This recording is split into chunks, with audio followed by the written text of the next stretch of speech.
Fierce alien queen's daughters vanished, only to be found curled up on a human's chest. The explosion had come from the east, close enough that Jacob felt the pressure wave through his chest plate before the sound registered. His helmet display flickered, died, then came back with half its functions redlined. Comms were gone. Navigation was gone. The tactical overlay that should have shown his squad's positions showed nothing but static. He pressed himself against the remains of what had been a residential building, feeling the rough edges of broken concrete dig into the gaps in his armor.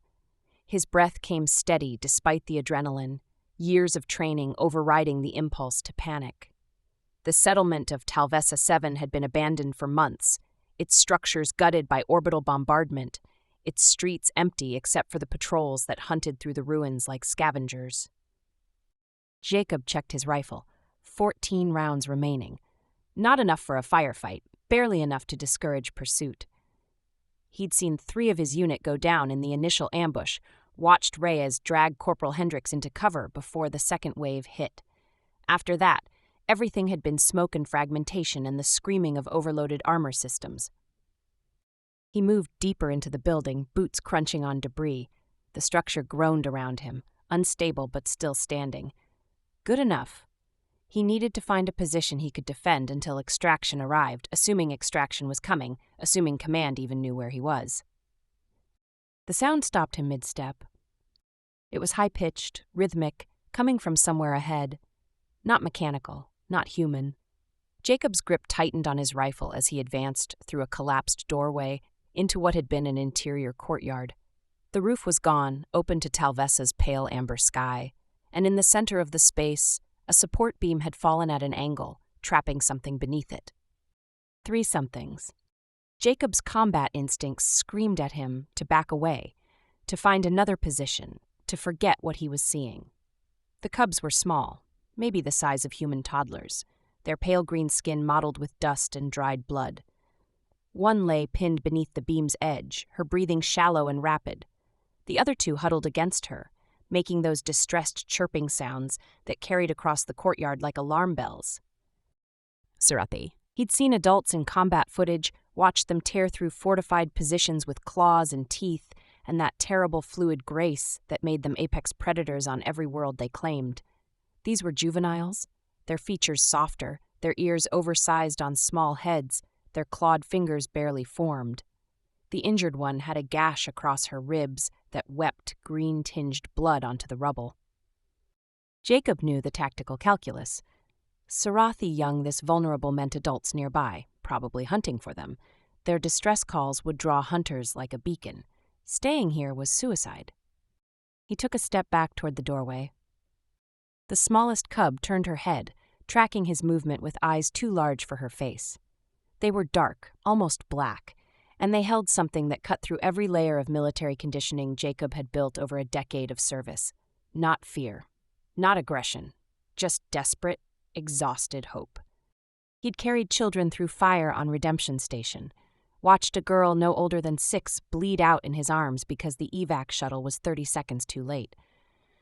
Woken every night since hearing her asking him where her mother was. Jacob set his rifle against the wall and approached the beam. The cubs went rigid as he knelt, but they didn't flee. He kept his movements slow, deliberate, speaking in the same low tone he'd used with civilians in war zones. Easy, I'm not going to hurt you. They couldn't understand the words, but tone carried across species. He tested the beam's weight, found the balance point, then braced himself and lifted. His armor's servos whined in protest, compensating for the damaged actuators in his left shoulder. The beam shifted 6 inches. 8. Enough. Move, he said, gesturing with his free hand. The injured cub tried to pull herself free, whimpering as the movement tore at her wound. One of her sisters darted in, grabbed her arm, and together they dragged her clear. Jacob lowered the beam carefully, breathing hard inside his helmet. When he turned, all 3 cubs were watching him from 5 feet away, pressed together in a defensive cluster. He pulled his field kit from his belt and held it up so they could see. The injured one needed pressure on that wound, or she'd be in shock within the hour. Jacob opened the kit, removed a trauma pad, and held it out at arm's length. The boldest cub, the one who'd helped with the rescue, stepped forward. She sniffed the pad, touched it with one tentative claw, then looked back at her sisters. Some decision passed between them. She took the pad from Jacob's hand and pressed it against the injured cub's side. The wounded one hissed, but didn't pull away. Jacob spent the next 20 minutes working within the boundaries they set, passing supplies while they applied them under his guidance. He used hand gestures and demonstrations on his own armor to show pressure points, elevation, how to check for shock. They learned fast, mimicking his movements with careful precision. By the time he'd established a defensible corner of the courtyard and run a perimeter check, the sun had begun its decline toward the horizon. Jacob distributed half his rations and watched the cubs devour them with single-minded intensity. They hadn't eaten in days, probably, hadn't had clean water. The smallest one kept looking at him between bites, her expression unreadable. He settled against the wall with his rifle across his lap and his helmet beside him, keeping watch while they ate. When full darkness came and Talvesa's twin moons rose, casting silver light across the ruins, he expected them to retreat to the opposite side of the courtyard. Instead, they approached. The bold one came first, circling him twice before settling against his left side. The injured one followed, moving stiffly, curling against his right. The smallest one hesitated longest, then pressed herself against his chest plate with one small hand clutching the edge of his armor. Jacob held perfectly still, barely breathing, while 3 juvenile Sarathi used him as a heat source and anchor point. Their body temperatures ran warm, almost feverish against his armor. Their breathing gradually synchronized, slowing as exhaustion claimed them. He should move, should establish distance, should remember that these were enemy combatants in training, that their mother was probably the same warrior who'd ordered the bombardment that leveled this settlement. The smallest cub made a soft sound against his chest, her fingers tightening on his armor plate. In sleep, she looked even younger, vulnerable in a way that transcended species. Jacob shifted his rifle to a ready position and kept watch, scanning the ruined skyline for movement. If their mother came, he'd probably die here, but at least the cubs would be alive to return to her. That was something. That was enough. The night stretched on, and Jacob did not sleep. The second day taught Jacob the rhythm of survival with 3 dependents who didn't speak his language but understood need with perfect clarity. The bold one he'd started thinking of as Scout would venture to the courtyard's edges and return with reports delivered through urgent chirps and gestures. The injured one, who moved with increasing steadiness as the trauma pad did its work, watched everything with analytical intensity that reminded him of intelligence officers. The smallest one rarely left his immediate vicinity, her small hand finding his arm or leg whenever he moved. He established a routine because routine kept people alive: morning perimeter check while the cubs slept, water distribution from his remaining supply, wound care for the injured one who tolerated his touch now without flinching, afternoon watch while they explored the courtyard in careful circuits, never straying far, evening rations split 4 ways, his own portion growing smaller each day. By the 3rd morning, Jacob's ammunition was down to 8 rounds and his water was gone. The cubs seemed stronger, their movements more confident, but his tactical situation was deteriorating. No rescue, no comms, no sign that anyone knew he was alive. Scout climbed onto his lap while he was checking his rifle's action, her weight slight against his armor. She touched the weapon with one curious claw, then looked up at him with those enormous dark eyes. Jacob caught himself smiling despite everything. Kids were kids, regardless of species. They wanted to understand their world, to push boundaries, to test the adults responsible for keeping them alive. The smallest one, pressed against his side as always, made a contented sound he was starting to recognize. It was the sound she made when she felt safe.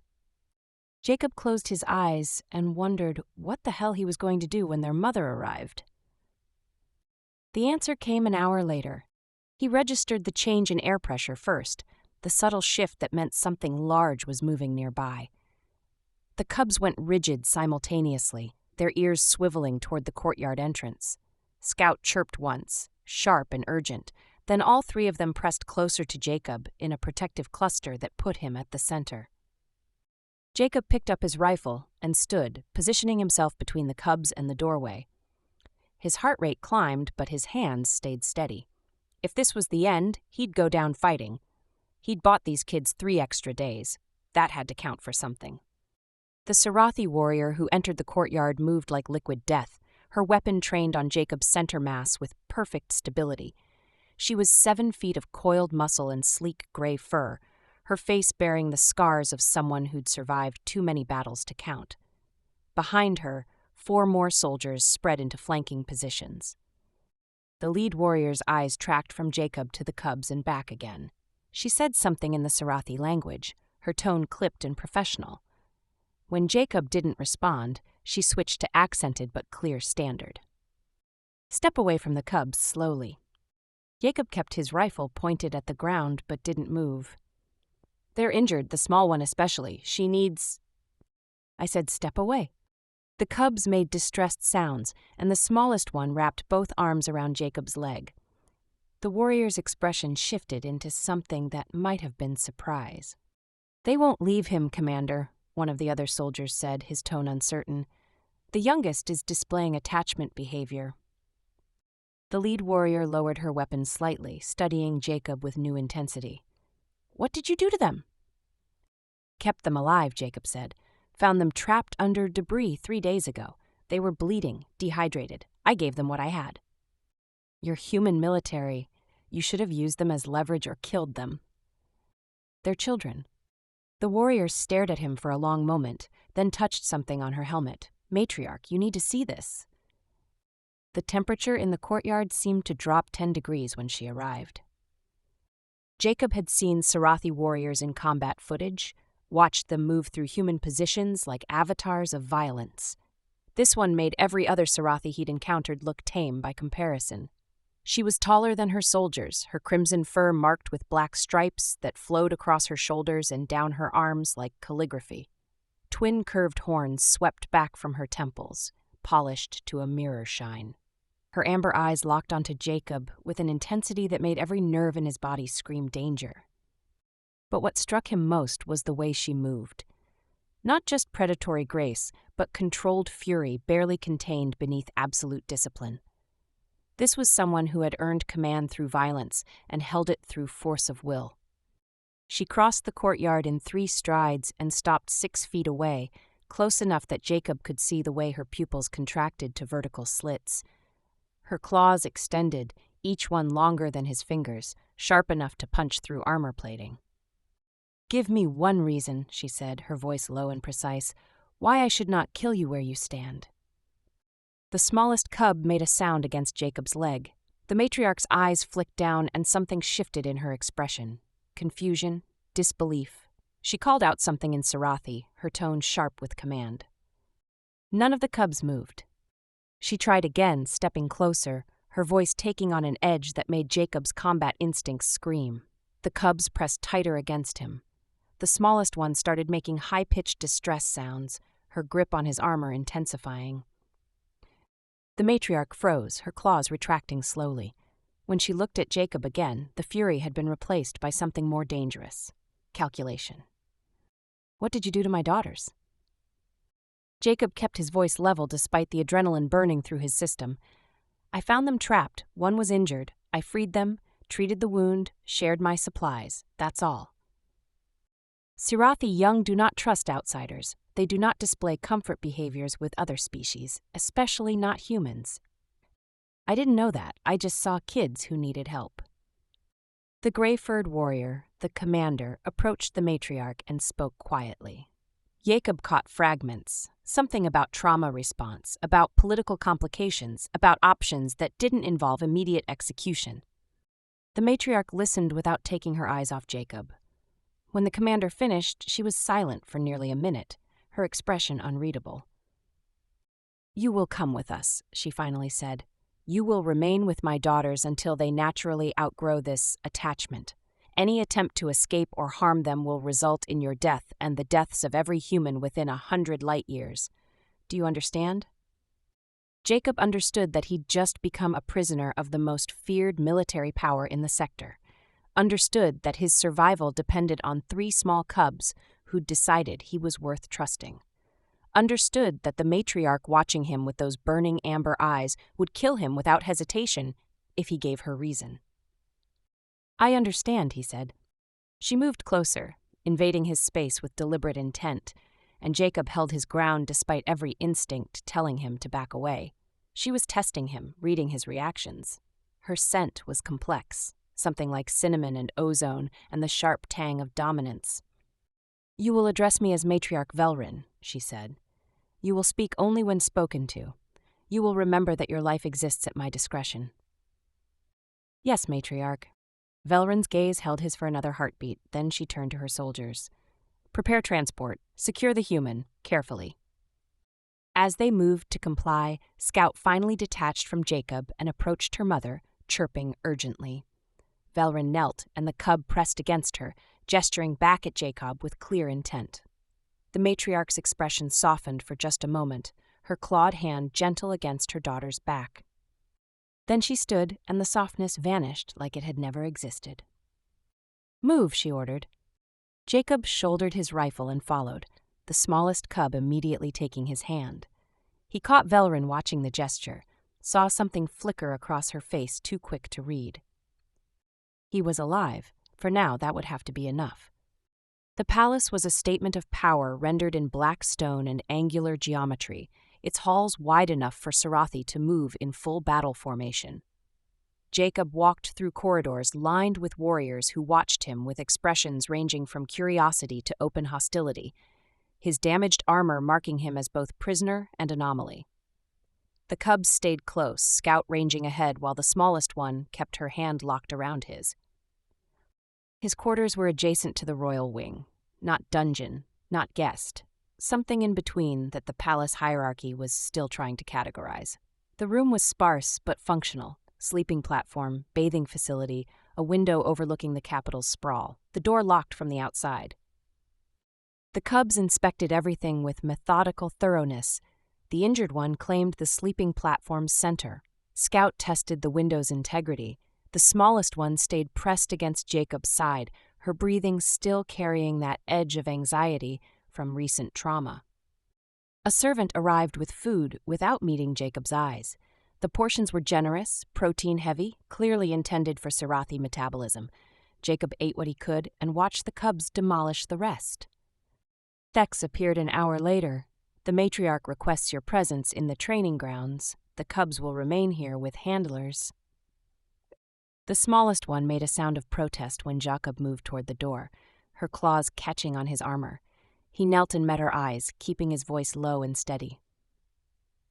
"I'll be back. You're safe here." She didn't understand the words, but she released him, watching as he followed Thex through the corridors. They emerged into an open courtyard where Sarathi warriors practiced combat forms that looked like lethal ballet, all controlled violence and perfect economy of motion. Velrin stood at the center, her crimson fur vivid against the dark stone.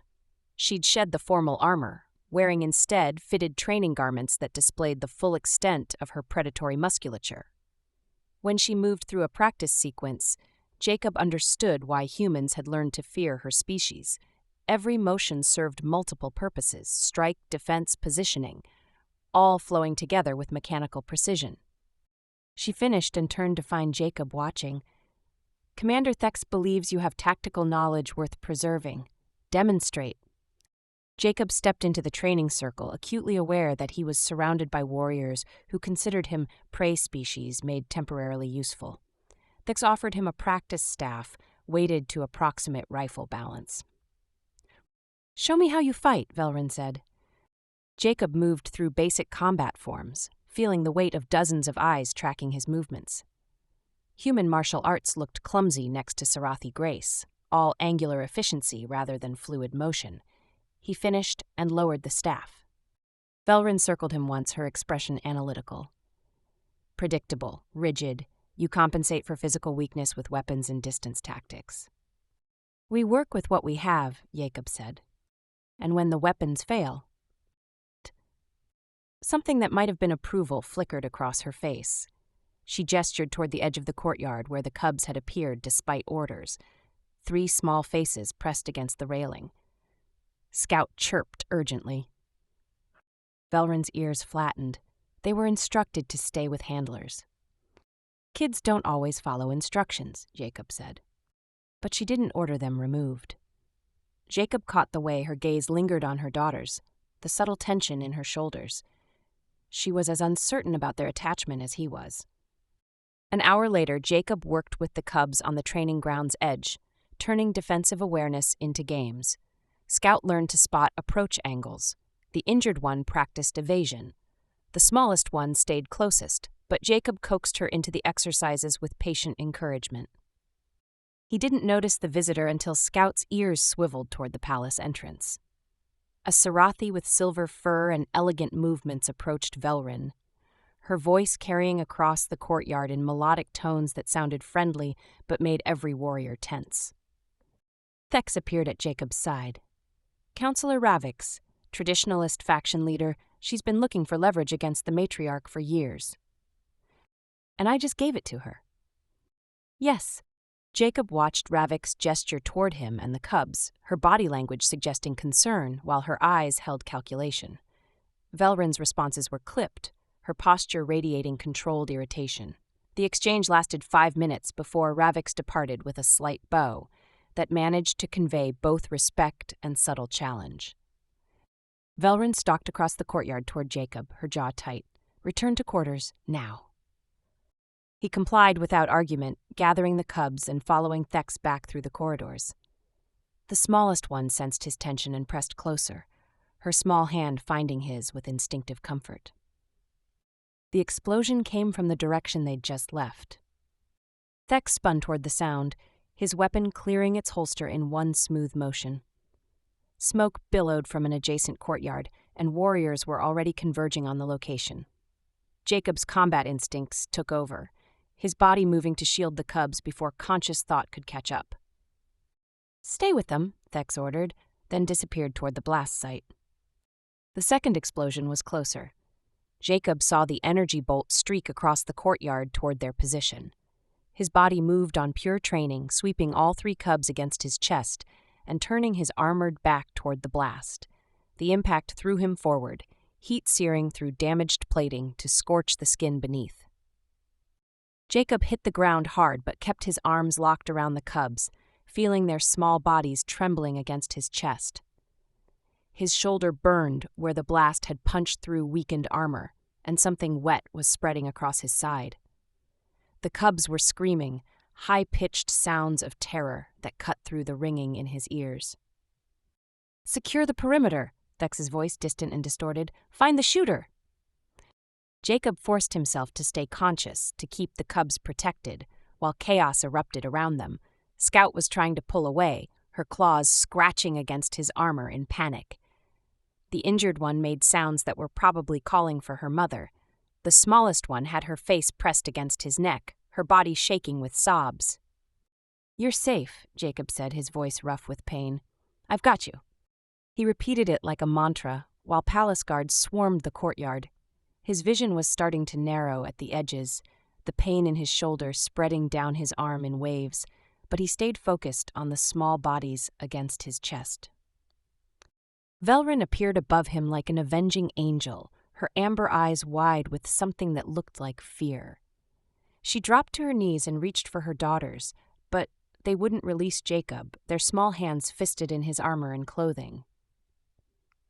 Let me see the wound, she said, her voice tight.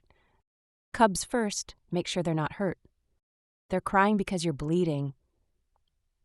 Jacob looked down and saw green-tinged blood on the smallest one's tunic where she'd pressed against his shoulder. His blood, human red mixing with Sarathi green from the half-healed wound on the injured cub's side. Velryn's hands were steady as she pried her daughters loose one by one, passing them to Thex while Jacob stayed on his knees, his body struggling to remember how to function without the immediate threat. When the last one was clear, he tried to stand and made it halfway before his legs decided they were done. Velryn caught him, her strength casual as she lowered him back down. Medical team is coming. Stay still. The cubs are unharmed because of you." Jacob met her eyes and saw something there he hadn't expected.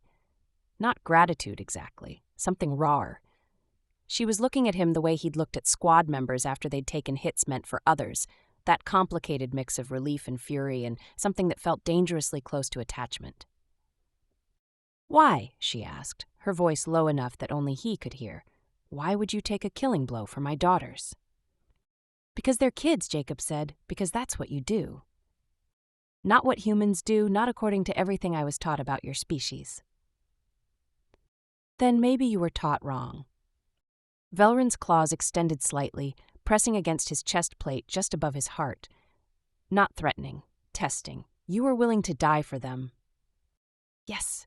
The medical team arrived with equipment and urgent voices, and Velryn moved back to give them space.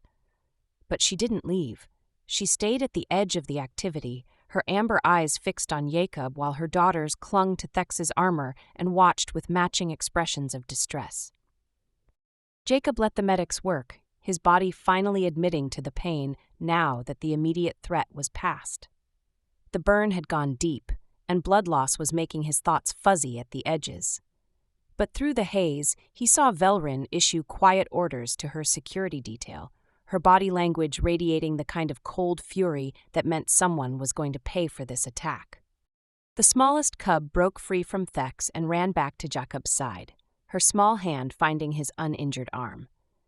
The medics tried to move her, but she made distressed sounds until they let her stay, her presence a warm weight against his leg while they treated the burns. Jacob closed his eyes and focused on breathing through the pain, aware that something fundamental had shifted. He'd taken a bolt meant for the royal line. That changed calculations, altered the political mathematics of his presence here. The medical wing was quieter at night, its walls casting back amber light from monitoring equipment that tracked Jacob's vitals. The burns had been treated with regenerative gel that felt cool against damaged skin, and they'd given him something for pain that dulled the worst edges without putting him under. He needed to stay alert. The attack had come from inside the palace. The door opened without sound, and Velryn entered alone. She'd changed into formal robes that somehow made her more imposing, deep crimson fabric flowing around her like liquid shadow. But her face held exhaustion no amount of authority could mask. She sat with unusual heaviness, her amber eyes studying him in the dim light. "Thex found the shooter," she said. "Palace guard, paid by Ravix's faction. She's calling for formal challenge at the Dominion Summit tomorrow morning, arguing that I've allowed human contamination to compromise my judgment." Jacob shifted carefully, gel pulling against his shoulder. "Are you here to tell me I'm a liability?" "No, I'm here because I don't understand you, and I need to." The admission hung raw between them. "I was raised to view emotion as tactical weakness, trained to see vulnerability as invitation for challenge. I killed my predecessor to claim this throne, spent 20 years ensuring no one questioned whether I deserved it." She looked at him directly. "But I watch you with my daughters, and you show them gentleness without fear of appearing weak. You took a blast meant for them without hesitation. I need to understand how that's possible." Jacob worked through the drugs and pain to find words that mattered. 3 years ago, I oversaw civilian evacuation on Redemption Station. Enemy forces hit us during extraction. I spent 6 hours carrying children through fire because leaving them wasn't an option. He met her eyes. One bled out in my arms 30 seconds before the last shuttle arrived. I still hear her asking where her mother was. Velryn went very still. Protecting people who can't protect themselves isn't about strength or weakness, Jacob said. It's about the only choice that lets you live with yourself. Your daughters needed help. Their species didn't matter. They were kids in danger, and I could do something about it. Sirathi culture teaches that such compassion is foolish. Maybe, but I'd rather be prey with a clear conscience than a predator who ignores suffering. Velryn rose and moved to the window, her back to him, shoulders tight. I have not allowed genuine vulnerability since I took power. Cannot remember the last time someone touched me without political motive. She turned, expression unguarded in a way that felt dangerous. "You terrify me, Lieutenant Cross. Not because you're a threat to my life, but because you're a threat to everything I built myself into." "What do you want from me?" "Help me show the Dominion that evolution isn't weakness." She moved closer, movements deliberate. "Ravix will demand your execution as proof of my loyalty. I cannot give her what she wants." "Because of the cubs?"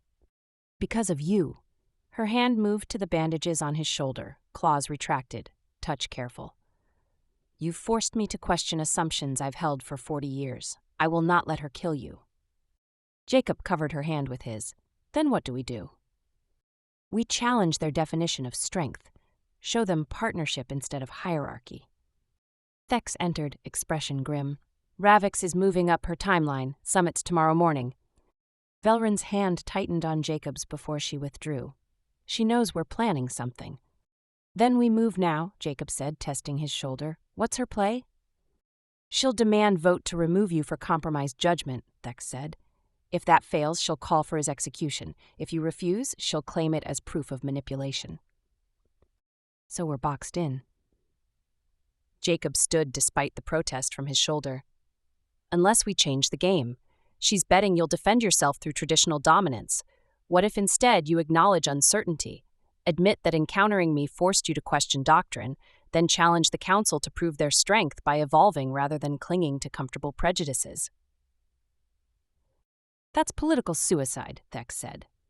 "Or the only move she won't expect." Jacob looked at Velryn. "Show them that real strength means having the courage to admit when you might be wrong." Velryn was silent, expression cycling through calculation and something like hope. "Ravix will use it against me." "Probably, but she'll have to defend why clinging to failed ideology makes the Dominion stronger." Jacob met her eyes. "Let me stand with you at the summit. Let them see that a human was willing to die for Sarathi children." "The cubs should be present as well," Thex said. "Visual evidence carries weight." Velryn looked between them, something shifting in her posture. "We're gambling everything on political theater." "We're gambling it on truth," Jacob said. "That's better odds than most operations I've run."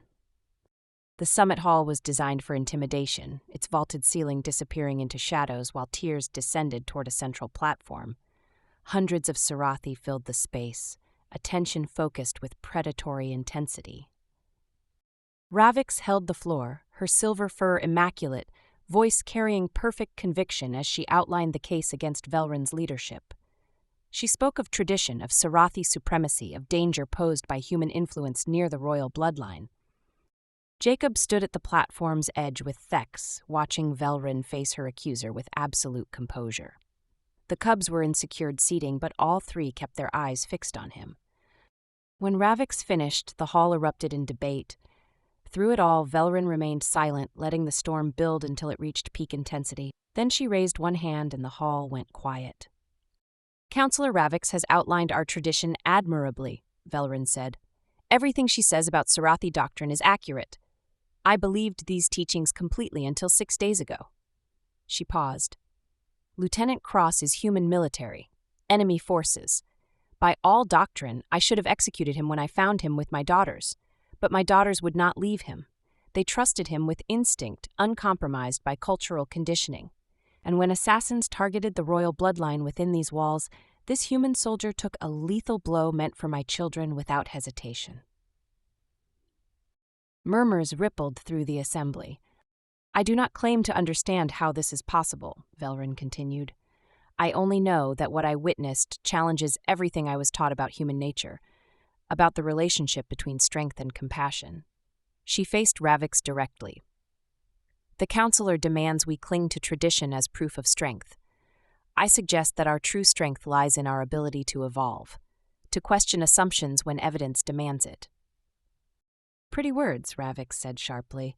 "But the human is enemy military. If you cannot order his execution, you've proven yourself compromised." "Then I am compromised by truth rather than limited by dogma. I will not execute Lieutenant Cross for demonstrating courage and protective instinct. Doing so would not prove my strength, it would prove my cowardice." The assembly erupted. Ravix seized the moment. "Then I invoke formal challenge." But before Velryn could respond, movement caught every eye. Kessa, Ryla, and Naira broke free from their handlers, moving across the summit floor toward Jacob. They reached him and pressed against his legs, large eyes tracking the assembly with mixture of fear and defiance. Naira wrapped both arms around Jacob's calf. The hall went silent, royal cubs seeking protection from a human. Jacob knelt carefully and gathered all three against his chest. They burrowed against him, small hands clutching his armor, breathing rapid but steadying. "This is what we risk," Velryn said. "Not just my rule, not just human-Sirathi relations, but the possibility that we might be wrong about fundamental assumptions, that strength can exist without dominance, that vulnerability is not weakness." She moved to stand beside Jacob and her daughters. "Counselor Ravix offers comfort of tradition. I offer you the challenge of growth." Ravix's expression shifted into calculation. Her hand moved toward something concealed in her robes. "Gun!" Thex's shout came half a second too late. Ravix drew a pulse weapon, barrel tracking toward the cubs. Jacob twisted to shield all three small bodies while his free hand went for the sidearm Thex had given him. Velryn moved simultaneously, her combat speed supernatural, crossing the distance in 3 strides. Her claws caught the counselor's wrist and twisted. The sharp crack of breaking bone echoed through the hall. Jacob stayed locked around the cubs while palace guards swarmed Ravix's position. She was on the ground in seconds, multiple weapons trained on her. "Treason," Velryn said. "Attempted murder of the royal bloodline." She turned to the assembly. "Counselor Ravix has answered the question of which path leads to strength." The guards dragged Ravix from the hall. Jacob slowly released the cubs, checking each for injury. They were shaken but unharmed, pressing close to him and their mother with equal need. Velryn knelt beside them, hands moving over her daughters with gentle precision. When satisfied, she looked at Jacob with expression too complex to parse. "You moved before I did," she said quietly. "Closest angle, you had Ravix, I had the cubs. We acted without discussion, without planning." "Yeah, partnership," Velryn said, and something in her voice made it sound like revelation. The assembly erupted into debate again, but the tone had shifted. Moderate counselors called for new protocols, reassessment of human relations. The traditionalist faction was fragmenting. Thex approached. "The council will need formal response within the hour." Velryn stood, pulling her daughters close. "Draft new protocols for human-Sirathi diplomatic relations. Establish Lieutenant Cross as co-guardian of the royal line with full authority to act in their protection, and recognize him as my partner in policy formation going forward." "That will cause complications," Thex observed.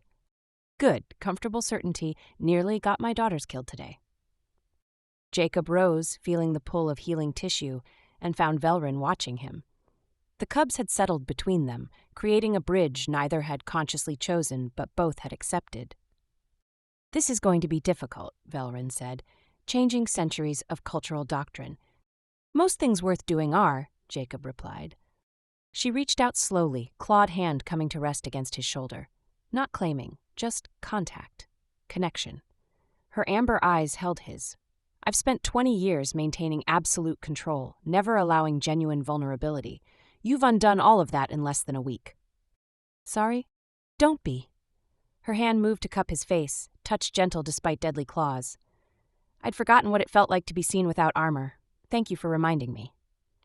The palace balcony overlooked the capital at sunset, amber sky deepening to crimson. Jacob stood at the railing with Velryn beside him, her presence warm and solid. The cubs were inside with handlers, finally calm enough to accept separation. Velryn leaned against him carefully, mindful of his healing shoulder, her head coming to rest against his collarbone. Jacob's hand found the fur at the base of her neck, fingers tracing gentle patterns. "The council approved the new protocols," she said. "Formal recognition of your status, authorization for preliminary human diplomatic contact. It's a beginning." "How long until someone challenges it?" "Days, maybe weeks if we're lucky." She turned to look up at him. "Are you prepared for being the symbol of everything they fear changing?" Jacob thought about children bleeding in his arms, about the weight of necessary violence, about 3 small cubs who'd decided he was worth trusting. I've been a soldier for 15 years. If I can help build something that means kids on both sides don't have to grow up learning to hate each other, that's worth whatever comes next. Velryn's expression softened into something like wonder. I killed to take this throne, built walls around myself so high I forgot what warmth felt like. Her hand found his, fingers intertwining. You've shown me another way. Not through weakness, but through strength I never learned to recognize. You did that yourself. I just gave you reason to look. Then look with me. She pressed her forehead against his, gesture that felt ceremonial despite its gentleness. Help me build something better than what we inherited. Jacob's free hand traced the black stripes flowing down her neck, feeling the warmth beneath the fur, steady rhythm of her pulse. I can do that. They stood together as the sun completed its descent, two warriors from incompatible species, choosing to build bridges across the divide. Tomorrow would bring challenges, opposition, the grinding work of transformation. But tonight they had this moment, this quiet promise that belonging was not about sameness, but about courage to see and be seen across any divide.